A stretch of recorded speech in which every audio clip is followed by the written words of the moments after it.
মেয়েকে নিয়ে এসেছিলাম বনলতা এক্সপ্রেস দেখার জন্য। আমি টিকিট পাইনি, গতকালে টিকিট ছিল না, আজকেরও কোনো টিকিট ছিল না। তো আমার মেয়ে একটু কষ্ট পেয়েছে, বাট আমি কষ্টের চাইতে আনন্দিত বেশি হয়েছি যে আসলে সিনেমার টিকিট পাওয়া যাচ্ছে না। তারপরে আমি অন্য আরও একটা দুটো সিনেমার চেষ্টা করলাম, কিন্তু শেষ পর্যন্ত আমি প্রেশার কুকারের টিকিট পেয়েছি, তাও সামনের দিকের সিট। আমি প্রেশার কুকার দেখলাম। তো আমার কাছে আসলে এই অনুভূতিটা অন্যরকম এই জন্য, গত বছর ঈদে আমার একটা সিনেমা রিলিজ হয়েছিল এশা মার্ডার।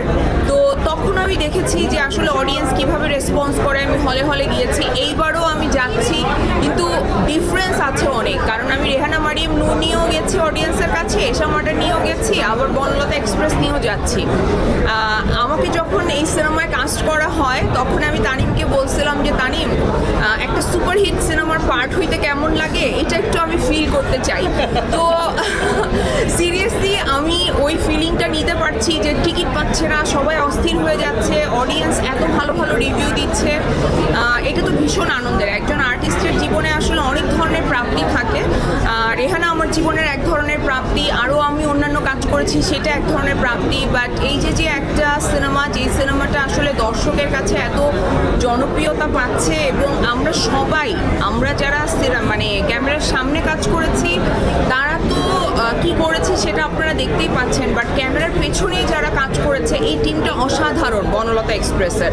সো আমাদের সকলের প্রচেষ্টায় আজকে বনলতা এক্সপ্রেসের আজকের এই দিনে যে অবস্থান সেইটা।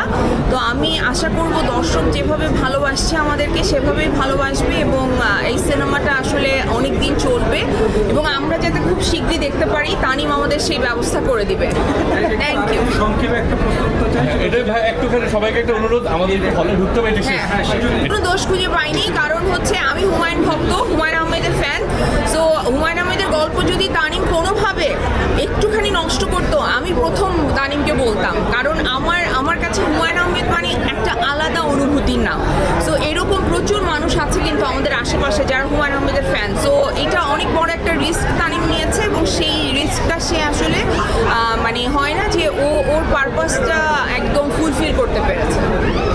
থ্যাংক ইউ সবাই।